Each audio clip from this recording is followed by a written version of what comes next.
Hello, BookTube. Guess where we are? We're back in puppy territory. I'm down on the floor to continue with this mass market library tour. There are no other books down here except mass markets. So we've got another stack to go to. Again, I don't know what it'll be. I'm getting the impression from going through these, and it's a pure demonstration of how untenable a system this is, that I'm getting this impression as though I were a visitor. Because I don't look at these books that often, but I'm getting the impression this is where my science fiction has gone to die. Because most science fiction, especially of a vintage nature, doesn't exist in a kind of the hardcover or trade paperback that I would like to put on my shelf. And certainly doesn't exist in ebook. Despite the fact that ebook is sort of a technological new approach to books, science fiction hasn't embraced it, the backlist. But anyway, let's see what we have here. The reason I say that is because there are bound to be repeats. Every stack of books here is bound to repeat at least one book from the stack before. Because with mass market paperbacks, especially of science fiction or mystery or fantasy that I really like, I buy them when I see them. Because the mass market paperbacks, just in general, are decreasing in circulation with every year. As fewer and fewer of them, from the vintage area are made. So I grab them so that I will have them. Even though I often can't picture myself reading them. So what have we got here? Okay, this is a perfect example. There we go. This is a duplicate. We've seen this already on this tour. This is Spirit of Dorsai by Gordon Dixon. This one in such horrible condition that I might as well just throw it away. But it's two long novellas set in his world of the Dorsai. And one of the two novellas in the book is called Brothers, and I love it. I think it's fantastic. Just seamless storytelling. Not all novellas are created equal. Not all short stories are created equal. A lot of them have a moment or a scene or a character that's clearly was the genesis of the whole book, but they're not sustained. And so I love the ones that are just gem cut, so that that the author either thought of the whole thing in one smash, or wrote it and rewrote it until it was just perfect. And Brothers is like that for me. Okay, all right. Here's another duplicate. This is Jeremy Levin. This is his novel Creator. Don't be fooled by the silly Peter O'Toole, Mariel Hemingway movie cover. This is actually a fantastic book. Fantastic novel about many, many things, but mainly about a scientist named Harry Walper who wants to revive his dead wife with what we would now consider to be cloning. I don't know that the word is ever used in this book, but there's a lot else going on besides in this book, like, for instance, his literary character, Boris Lafkin, who may or may not be the actual person, and Harry Walper may be the fictional character. We don't know. It's wonderful. It's hard to explain, but it's wonderful. Oh, good. Oh, great. Okay. Didn't know this was out here. This is a Loeb Classical Library. This is about 100 years newer than the one we saw the last time. This is the Odes and Epodes of Horace.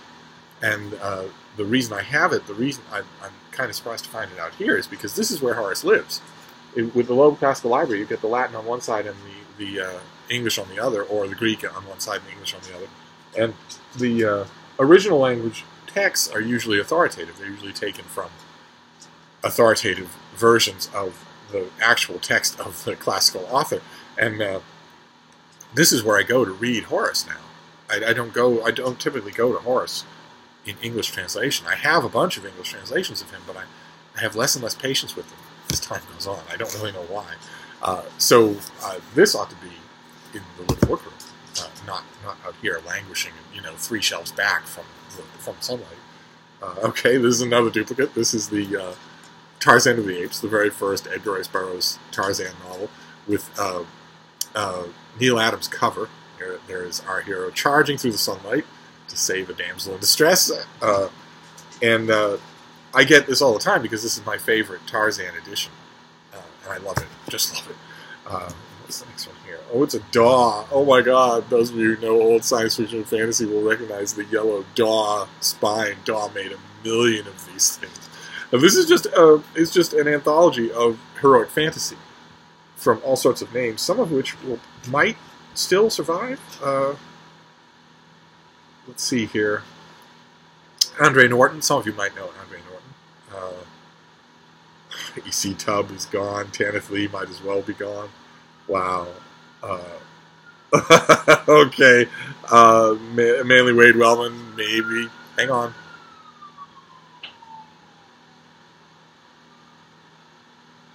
Some of you may know his name, but wow, no, this is like a dozen stories, and it's mostly pulp names who are completely forgotten now. Wow, that's great. I wish I had more of these. I think Dawn made a whole series of these. I wish I had more of them. Okay, all right. Well, I just said that I don't have this, but here it is. This is an English language translation of the Odes and Epodes of Horace. This is by David West for the old Oxford World Classics line, with a great cover by Lawrence Alma-Tadema. That is about. Okay, so this is just an English. Well, it has an introduction that I probably read and liked, but it's just English Horace, which I don't know.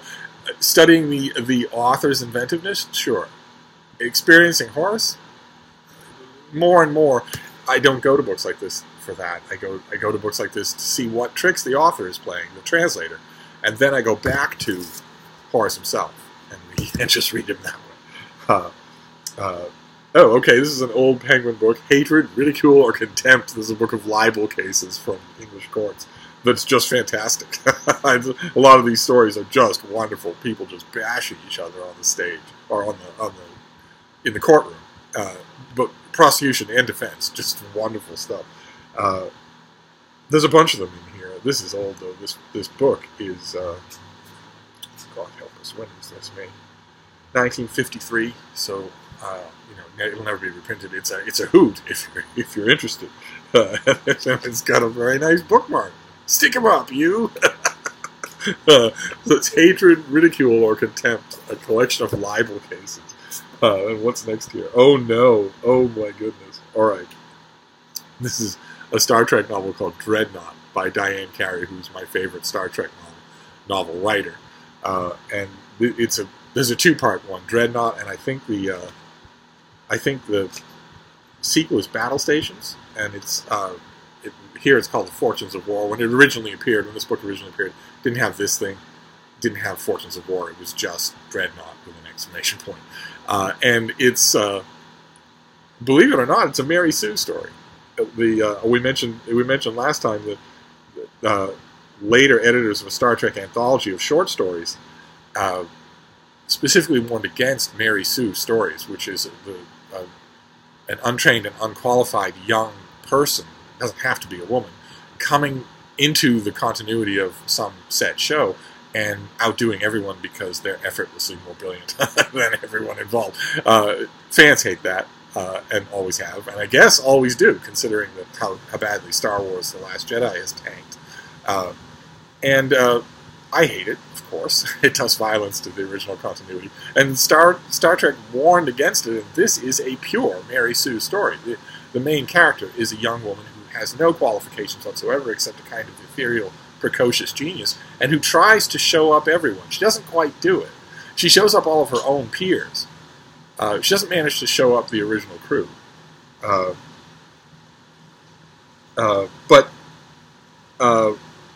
But I love the book. I love the way Diane Carey writes the original show, the original cast. And so I have these. I should reread Dreadnought and Battle Stations, definitely. Oh goodness gracious. Okay. This is a great dog book, and you won't hear me say that very often. Despite the fact that there have been millions of dog books, they're not always good, much less great. This is The Dog Who Came to Stay by George Pitcher, and it is wonderful. Just wonderful. On a late autumn day, a frightened black and tan stray slinks into the backyard of two middle-aged bachelors. She has come to hide and have her pups, and no one guessed that this unpromising-looking animal, a creature the experts said could never be tamed and could never trust, would become the dignified canine companion called Lupa, who, along with her clownish pup Remus, took up residence in the house on a Princeton side street and in so many hearts. And it's a much more wide-ranging book than that. It's a wonderful book about the dog-human relationship. Again, sooner or later, at the maybe not with these others, but sooner or later at the Brattle, I will find a hardcover of this. that can just go on the shelf instead of this little thing that would fall apart if I tried to read it again. Okay, this is the play from Penguin, no less, from 1776, the musical. This is the text of the play with a essay by the author, just about the musical. That's all there is to it. It's the text of the musical, and then those. I don't know how many of you even know the musical 1776. It is occasionally revived. It was revived on Broadway, I think, not long ago. I love it to pieces. Absolutely love it to pieces. I'm not going to sing it for you, but I could. I know every line of it, every word, every note of music, and I love it. I don't know that I would ever read it, so I don't know why I have this. But that seems to be the theme of all of this down here. Okay, here's another repeat. It's Price of the Phoenix, another copy of The Price of the Phoenix by Sandra Mashek and Dana Culbra, a hoot of a Star Trek pulp novel that puts our cast through some pretty good ethical questions. So it's not worthless. Okay. All right, this is an old novelization of a movie. This is the novelization of Jaws 2 by Hank Searles, who was also a heck of a writer on his own, but took a job. His answer to any freelance job was always yes. And I make this case all the time, nobody ever believes it, it's absolutely hopeless, but his novelization of the script of Jaws 2 is really good as a novel on its own. You don't believe me, that's alright. But if you were to actually find this at a used bookstore, or a very used bookstore, and think, why on earth would I read a novelization of a 35-year-old movie? You ought to give it a try. If it's 25 cents, you ought to try it. It is a really good book. Wise and smart in human ways. You'll forget the movie. I happen to love the movie. I think it's fantastic. But even though I love the movie, the book outdoes it in every way. Like, for instance, the iconic scene where this scene, where the water skier is chased by a racing shark and then pulled down under the water. And when the woman driving the boat circles around, the shark attacks her too. It's very well done in the movie, but it's even better in the book because it's different. In the book, it's not some female friend; it's the male lover of the female water skier, and he sees the shark. He sees the fin. He knows that they're running for their life. She doesn't, but he does. He sees it, and that's why he's racing. That element is missing in the movie. The woman who circles around to find her friend has no idea what's wrong until the shark makes an appearance. It works better. And every scene in this book, every scene in the screenplay, Hank Searles does that. He just guns it for all it's worth. So I actually do recommend this. All right, what's next? Okay. This is a long poem, The Art of Love, which is absolutely delightful.